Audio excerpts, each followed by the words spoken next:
بہت سارے نشے لوگوں کو لگے ہوئے ہوتے ہیں. ہر آدمی کوئی نہ کوئی نشہ کرتا ہے. کوئی دولت کا کرتا ہے, کوئی شہرت کا کرتا ہے, کوئی اپنی تعریف کا نشہ کرتا ہے. دو چار لوگوں سے تعریف سن کے مطمئن ہو جاتا ہے.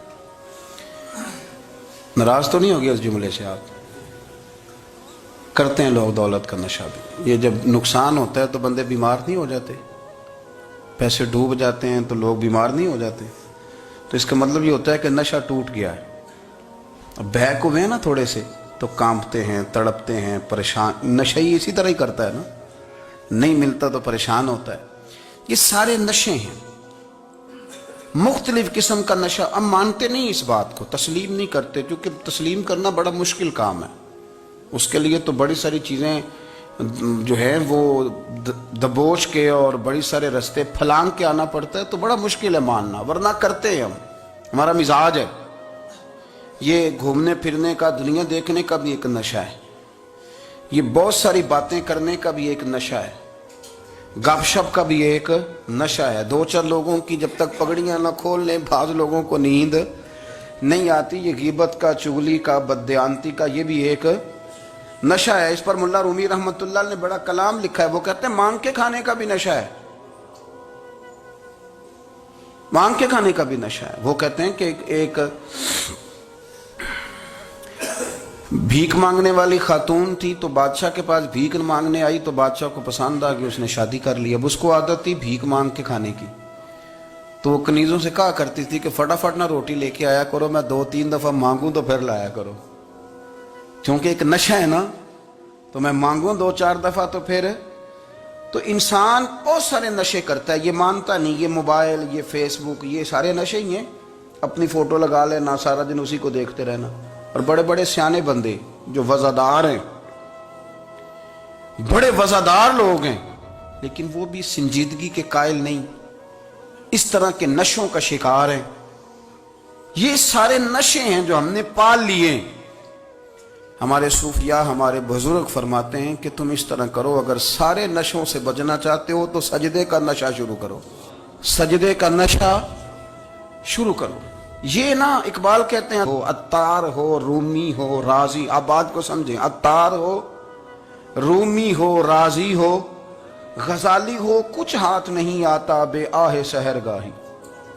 کہتے ہیں بہت بڑا صوفی ہو جیسے فرید الدین عطار تھے, بہت بڑا تصوف کا امام ہو جیسے امام غزالی تھے, بہت بڑا تفسیر کا استاد ہو جیسے امام رازی ہو. عطار ہو, رومی ہو, رازی ہو, غزالی ہو, پر کچھ ہاتھ نہیں آتا بے آہ سحر گاہی. اگر سویرے اٹھ کے روتا نہیں نا اللہ کی بارگاہ میں, اگر تہجد نہیں نہ پڑھتا, تو کچھ ہاتھ نہیں آتا بے آہ سحر گاہی. پھر اس کو کوئی چیز نصیب. میری بات کی سمجھ آ رہی ہے آپ حضرات؟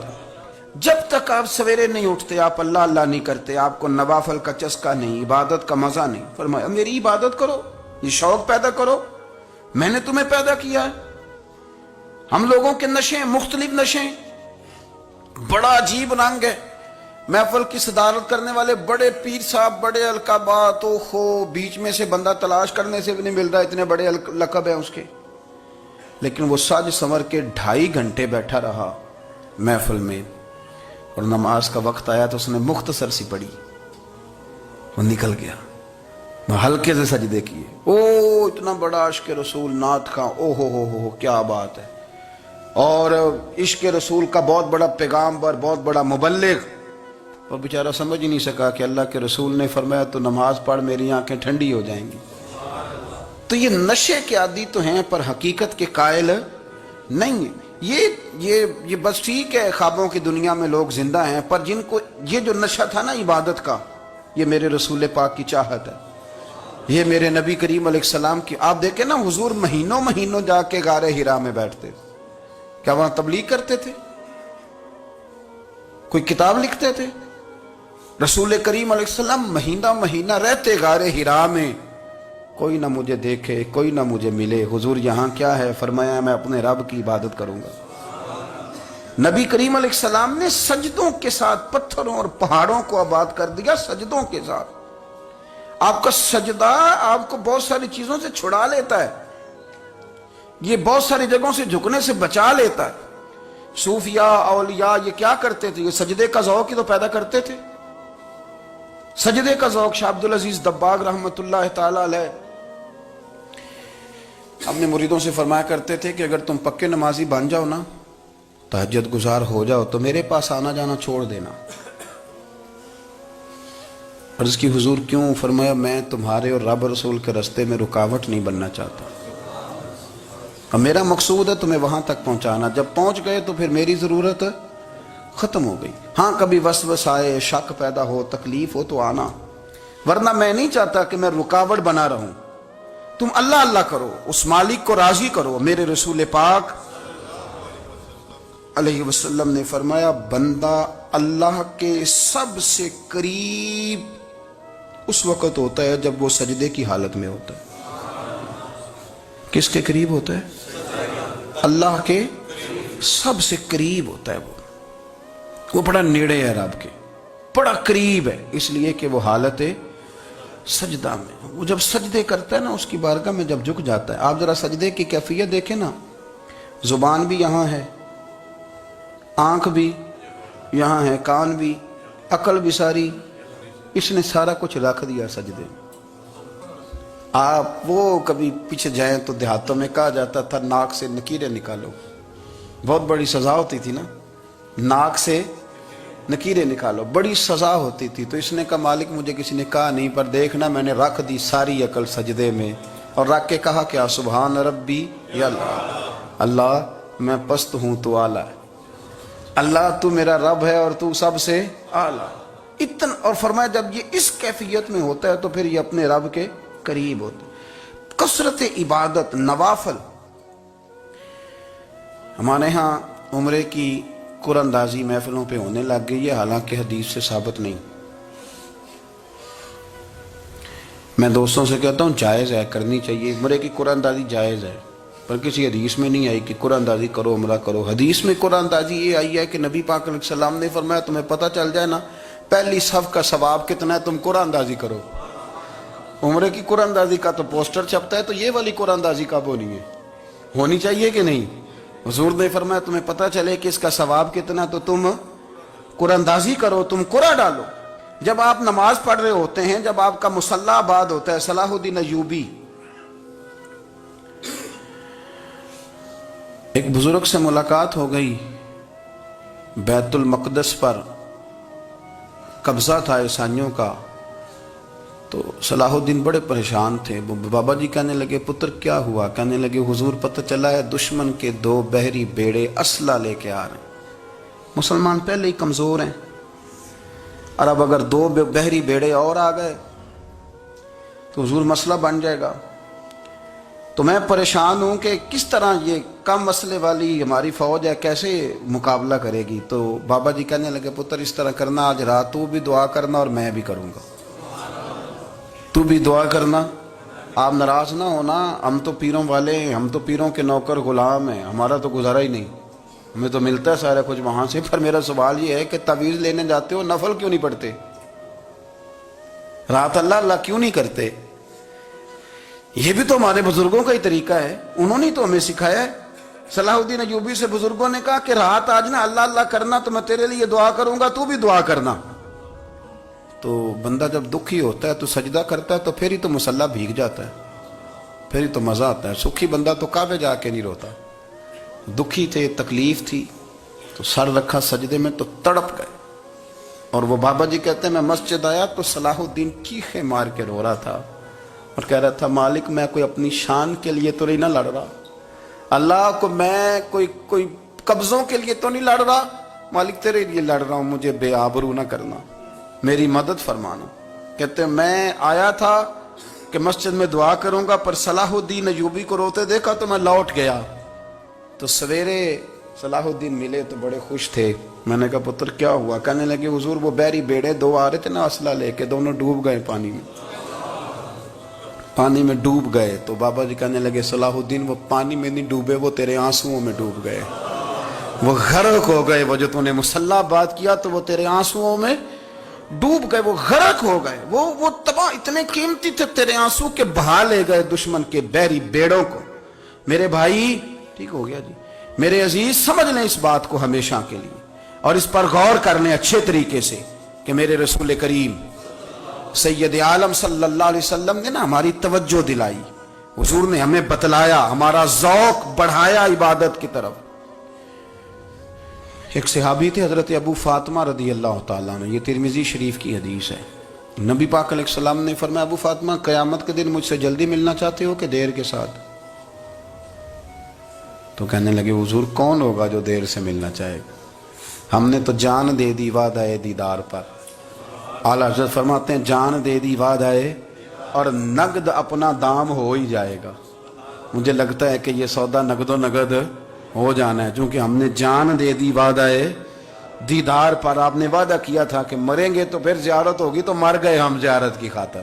جان دے دی وعدہ دیدار پر تو نقد اپنا دام ہو ہی جائے گا۔ اے رضا ہر کام کا ایک وقت ہے، دل کو بھی آرام ہو ہی جائے گا۔ تو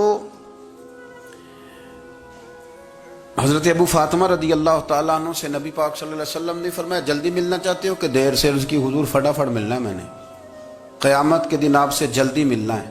تو نبی پاک علیہ السلام نے فرمایا پھر اس طرح کرنا، دنیا میں رہ کے سجدے زیادہ کرنا، پھر سجدے زیادہ کرنا، قیامت میں ملاقات جلدی ہو جائے گی، قرب ملے گا تمہیں۔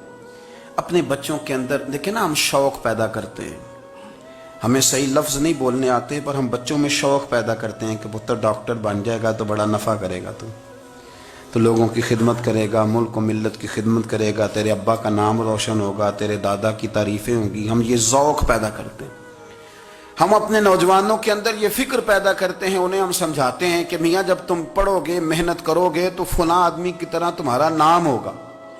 یہ جتنا ذوق ہم بچوں کے اندر ان چیزوں کا پیدا کرتے، ہمیں حکم ہے کسی طرح ہم ذوق پیدا کریں کہ پتر نماز پڑھے گا تو اللہ راضی ہو جائے گا، تو سجدہ کرے گا۔ دیکھیں نا میرے رسول کریم علیہ السلام نے فرمایا 7 سال کے بچے کو مسجد لے کے جاؤ، یعنی اسے شوق دلاؤ، اس کے اندر یہ خاصیت پیدا کرو کہ اس کا دل کرے مسجد میں جانے کا، اس کے اندر یہ خصوصیات لاؤ کہ وہ ہمارے ہاں نا ہر چیز کو پرموٹ کیا جا رہا ہے، ہر چیز کو، یعنی سر سنگیت سکھانے کے لیے اکیڈمیاں بن گئی ہیں، ہر شے پرموٹ ہو رہی ہے، عبادت کا جذبہ کم ہوتا جا رہا ہے، اللہ اللہ کا ذوق ہمارے اندر نہیں رہا۔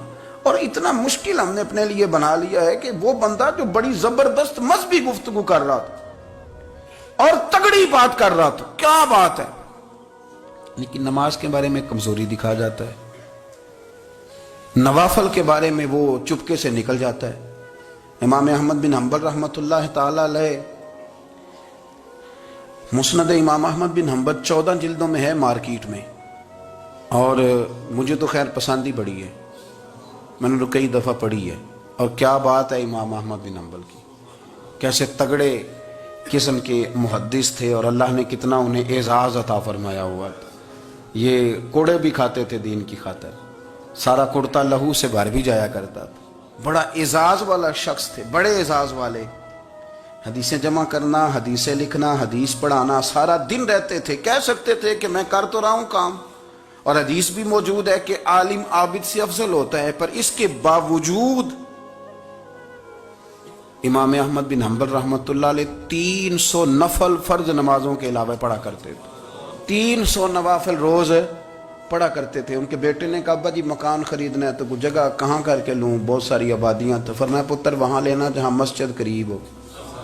میرے رسول کریم سید عالم صلی اللہ علیہ وسلم اتنا پسند کرتے مسجد کو، اتنا پسند کرتے نماز کو، کہ رسول کریم صلی اللہ علیہ وسلم تہجد کی نماز بھی پڑھتے، پھر حضور فجر کی نماز بھی پڑھتے، نبی پاک وتر کو الگ کر کے پڑھتے، عشاء کے ساتھ نہیں پڑھتے۔ یہ تو ہم اس لیے اجازت دی ہمارے بزرگوں نے کہ بعد میں اٹھے گا کون علیحدہ وتر پڑھنے کے لیے، عشاء کے ساتھ پڑھ لے۔ وتر پڑھتے، تہجد پڑھتے، فجر پڑھتے، اشراق پڑھتے، چاشت پڑھتے، پھر مغرب کی نماز کے بعد 6 رکعت اوابین پڑھتے، پھر رات کو صلاۃ اللیل پڑھتے۔ سیدہ عائشہ صدیقہ کہتی ہیں زمانہ سو جاتا اور میرے رسول مصلی بچھا کے کھڑے ہو جاتے، او یار کھیتی باڑی کر کے نہیں، محنت مزدوری کر کے نہیں۔ جناب عائشہ کہتی ہیں میں یہ بھی دیکھتی کہ حضور ایک آیت شروع کرتے تو ساری رات اسی کو پڑھتے، اور میری نظر جاتی تو قدم مبارک پہ ورم آ جاتا. یار نماز پڑھ پڑھ کے اتنی مشقت کر کے اتنی جد و جہد کر کے ورم آ گیا. یا رسول اللہ اتنی محنت کیوں کرتے ہو؟ فرمایا افلا اکون عبدا شکورا، کیا میں اپنے رب کا شکر گزار بندہ نہ بنوں؟ صحابہ کا ذوق عبادتوں کا، ریاضتوں کا، تلاوتوں کا، طبیعت ان کی، وہ ایک دوسرے کو. حضرت مولا علی شیر خدا کرم اللہ تعالی وجہ الکریم کے زمانے میں روم کے بادشاہ نے کہا یار یہ مسلمانوں کا پتہ تو کرو، یہ آخر کیوں اتنے زیادہ مجاہد ہیں.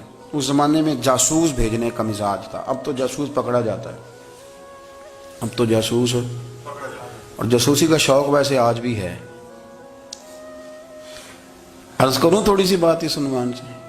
پتہ کیا ہمارا مسئلہ ہے؟ ہم جہاں جاتے ہیں نا وہاں تھوڑی خوشبو سونگنے کی کوشش کرتے ہیں. وہ کیا ہے تو یہ کیا ہے تو ادھر کیا ہے تو تھوڑا سا ادھر کیا ہے. میرے رسول پاک پڑھیے درود شریف، سارے پڑھیے ذرا زور سے، صلی اللہ تعالی. نبی پاک علیہ السلام نے فرمایا جاسوسی نہ کرنا ورنہ تم بندوں کو خراب کر دو گے. اور فرمایا اس طرح نہ ہو کہ تم کسی کے اب کھول نہ نکلو تو تمہارے پہلے کھول جائیں. یہ جو ذوق ہے نا یہ ختم کریں، چھوڑیں. مطلب آپ کس چکر میں پڑے ہوئے ہیں؟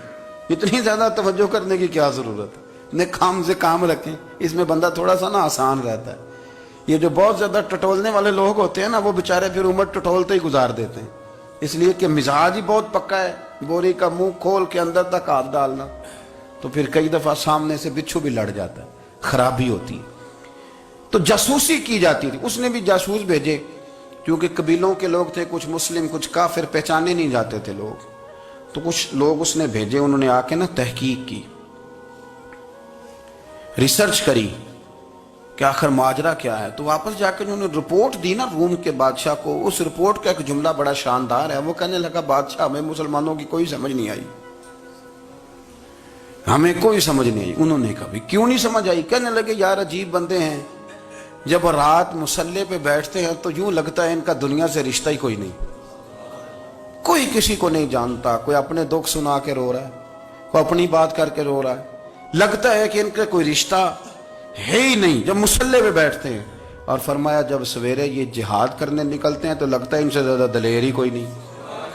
حالانکہ جو مصلوں پہ رونے دھونے کے لوگ ہوتے ہیں وہ کئی دفعہ جہاد میں کام نہیں کرتے، لیکن عجیب لوگ ہیں کہ رات کے راہب ہیں، دن کے مجاہد ہیں، کوئی سمجھ نہیں آتی. میرے عزیز ان لوگوں نے مصلی آباد کر کے رکھا، تلاوتیں ان کا ذوق رہی، منظر روز پڑھنا، اسباق پڑھنا، وظائف پڑھنا یہ ان کا ذوق رہا.